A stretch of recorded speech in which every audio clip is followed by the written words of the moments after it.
the tourist sites are marked and defined. So you don't just go to Badagry, for example, and just go to the museum. It has to be organized properly. Then the tour operator will get the tickets, get everything, organize the people in groups, and they will go. You even find in some developed countries like Rome, you don't find tour buses all over the place. You know, you can stop and register. Even in London, you can just register and go on the bus and do a tour of the city. You know, you pay, at different points you pay. You go and get a ticket, and then you get on the bus, and it takes you around to show you different sites that you need to see. So at the end of the day, you have seen sites. And then if you want to even go further, to start visiting museums, which is good for education, to start visiting museums and some other places like that, you find that there are places that are dedicated for all these things. So you go, you register, you get the tour operator, you pay for your transport, and it's not much. And you go around, you know, provided you can get yourself to that destination. So we are praying for a time when we can do that, maybe in the big cities of Nigeria, you know, because the buses will be there. The buses will be there, so you don't need your car. You don't need to use your own car to go and visit a place and expose yourself to risk or insecurity and all of these kinds of things. You know, all these things are possible. In the Gambia, they have tour, what are they called? Tour police. No, they are called tourism police. And we are also, we've tried to sell that to the government. You know, that apart, there are different police force. You know, but I think the government will come down. They are getting to it gradually, you know. So when you have the tourism police are in all the tourist sites to make sure that the tourist destinations are safe. So if anything happens, you know that you go to the police and they can take care of your situation. I know it's happening around West Africa, and I think it will get to us as we begin to understand the importance of tourism. Because just now I think there's something wrong. It's not yet widely understood. Thank you very much, ma'am. Yes, one more question before we wrap it up. You? Okay. Like you're saying, you said it's good to travel to meet.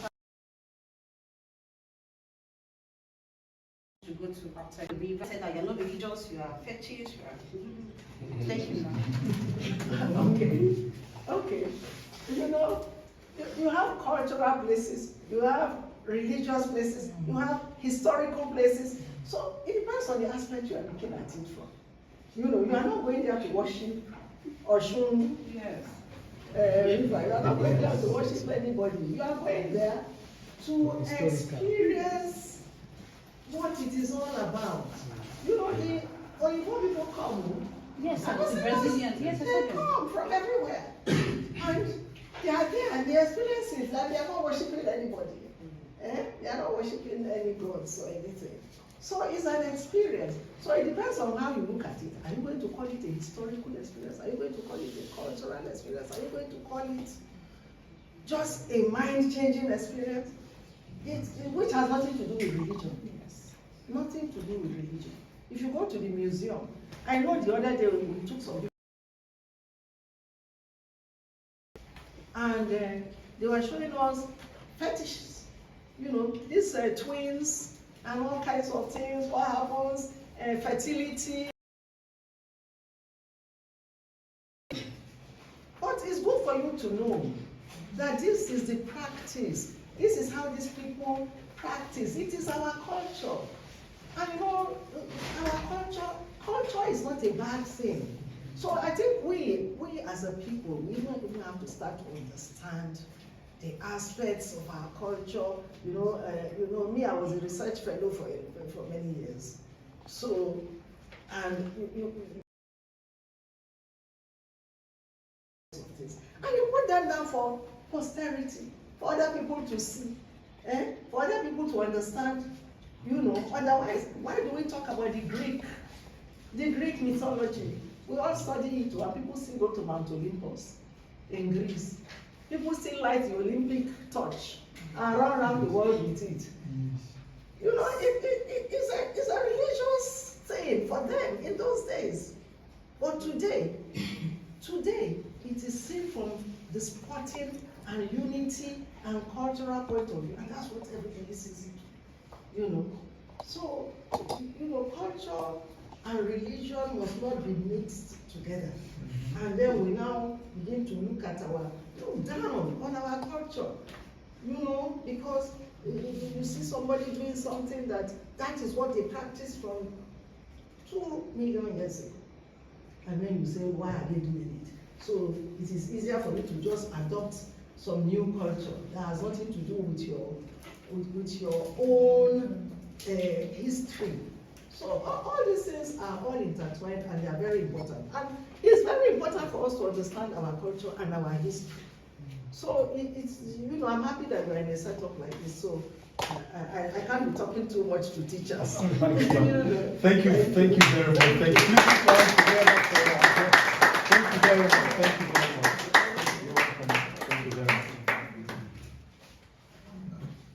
Next, I would like to introduce our next guest, the CEO, Opex, Mr. Musibao Taiwo Lasisi.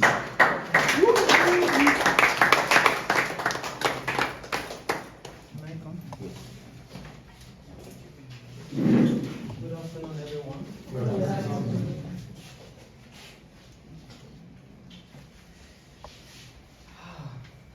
It's good to see teachers here. See you, sir. And essentially, you actually define and shape nations. Now, I'm not trying to be motivational. I'm just trying to be factual. So I'm not here to motivate you. Do you understand? And you can see for many of us, especially those of us who are in the technology field or different sectors in the industry that have come here, where people say it a lot, we are product of teachers. Well, the only thing there is that we seem to get more reward than the teachers that produce us, right? So All when you people are produce, serious. eh? All people are very serious. All those that are very serious. That's very, very serious. Oh yes. Starting and confirming what you say. Yes, we're all product of teachers. I really must acknowledge the fact that the teaching profession is a very challenging one. They used to say the reward of teachers is in heaven. That's what You want to forget your own here. That's what they say. Okay. I know for some of us, really, that never forget our heritage. I still have very strong ties to my very first set of teachers since I was one. I still remember my primary 3 teacher. Okay, I can start from primary 1. Oh, do I go to nursery 1? I can tell you their names.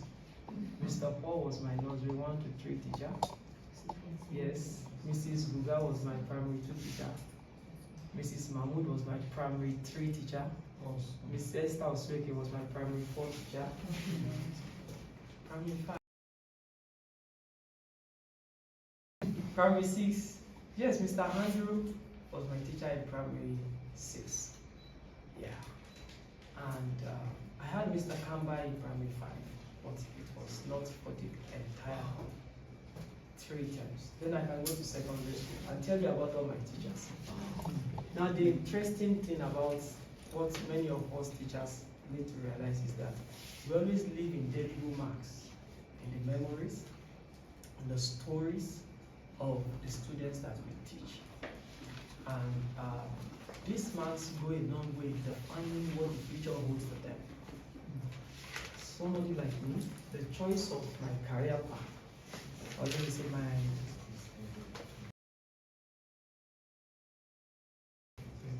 I remember I came back home, I told my dad I needed a maths teacher. So he got me a maths teacher,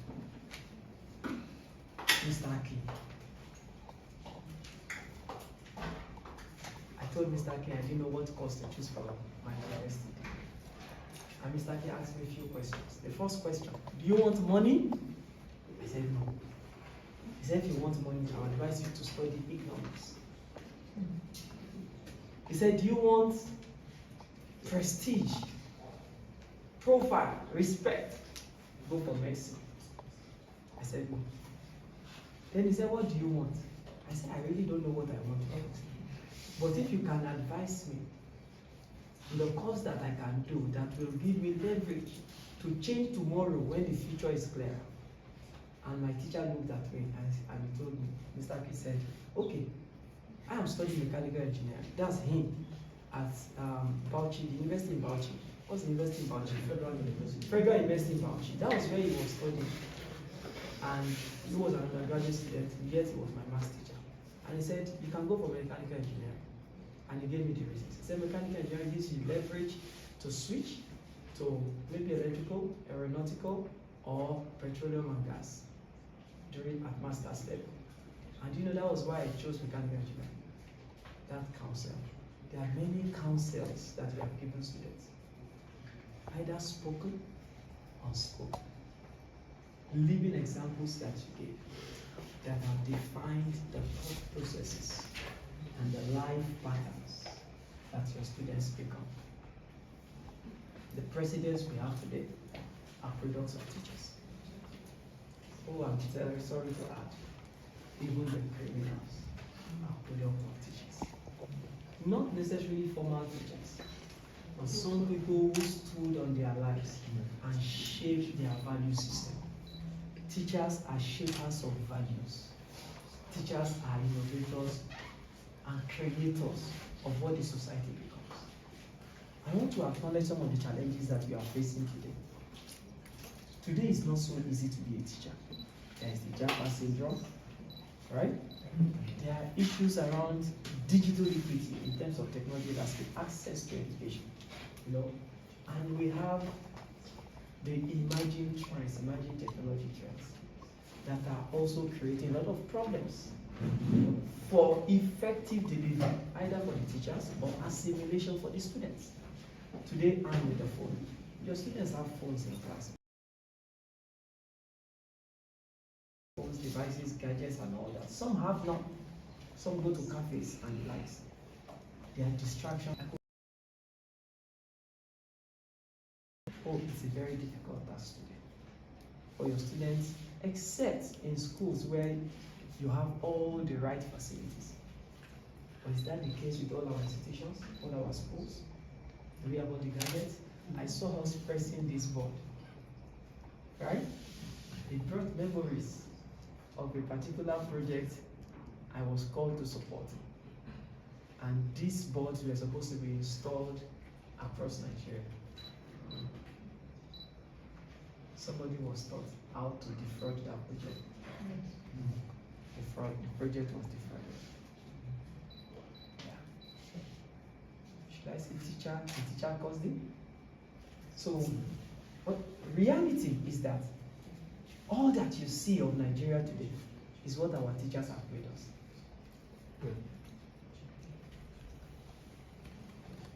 And I can give you case studies.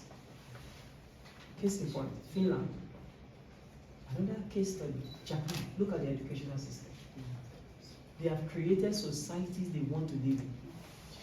You teachers, you have greater responsibilities than the government.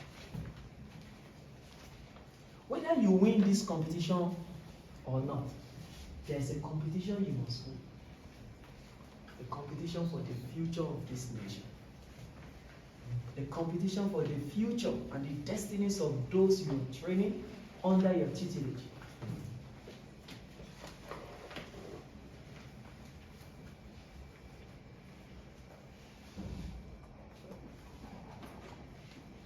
And I want to advise us. Let us embrace emerging trends, emerging technology. It's not going to be easy. I know you're going to go through challenges, balancing, adopting technology trends. We have artificial intelligence now. We have robotics. We have robotic process automation. We have all kinds of interesting technologies now. And we have our traditional teaching methods. Let's embrace emerging trends.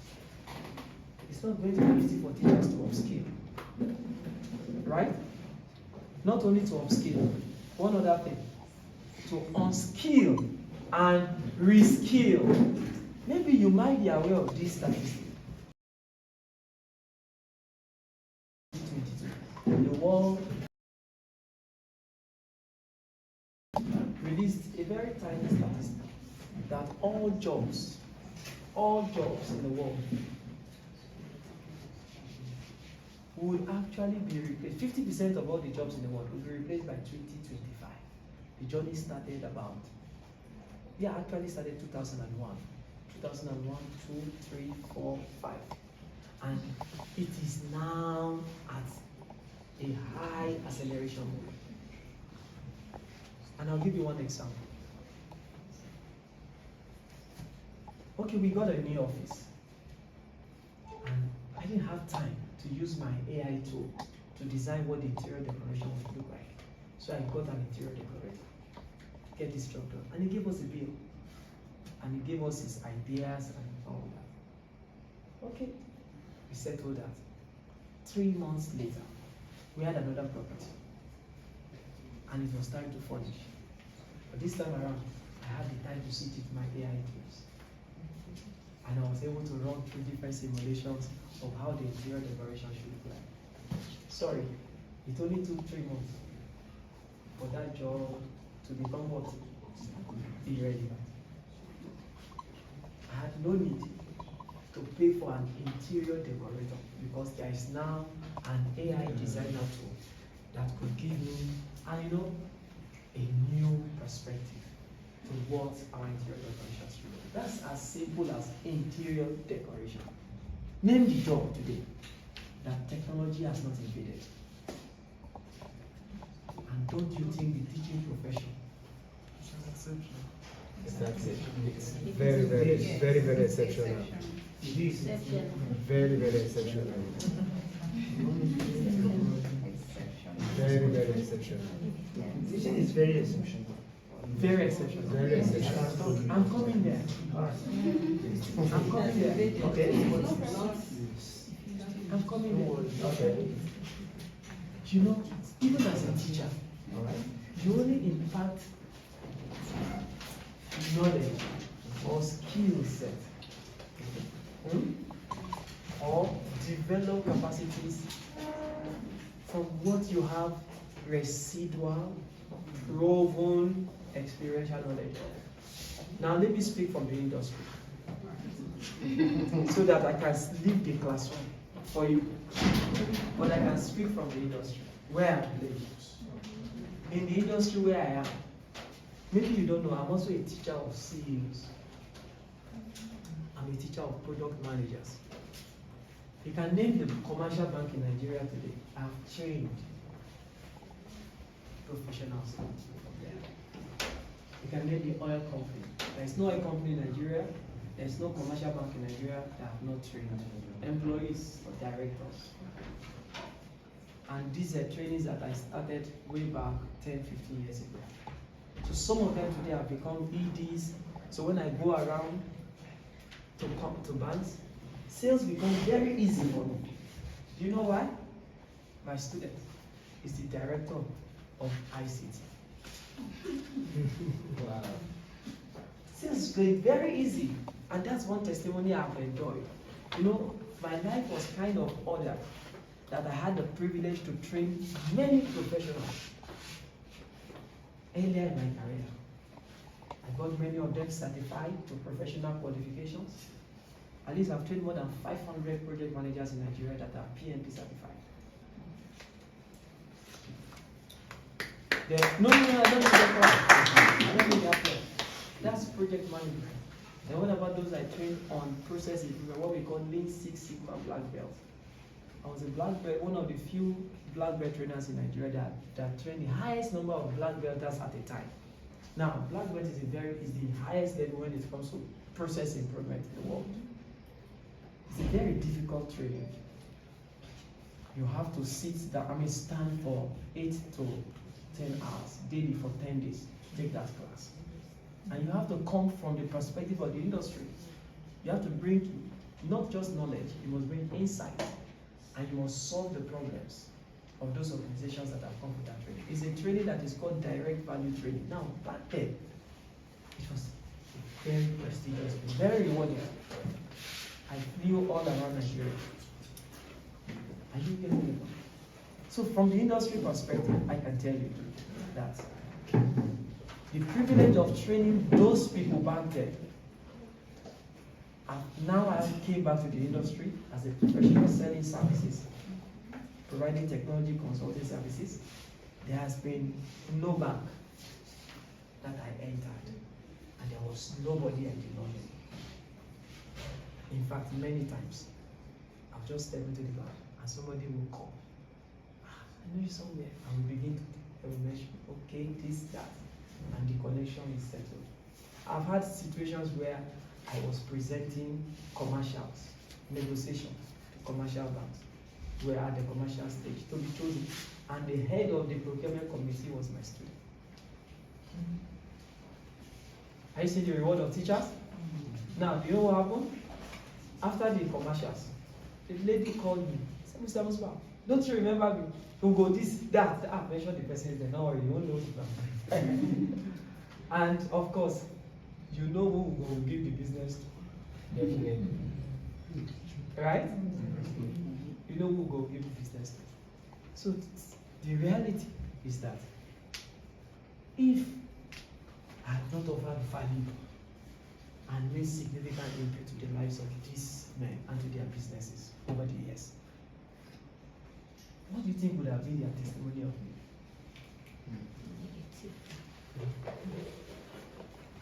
What kind of referral system would have worked for or against me?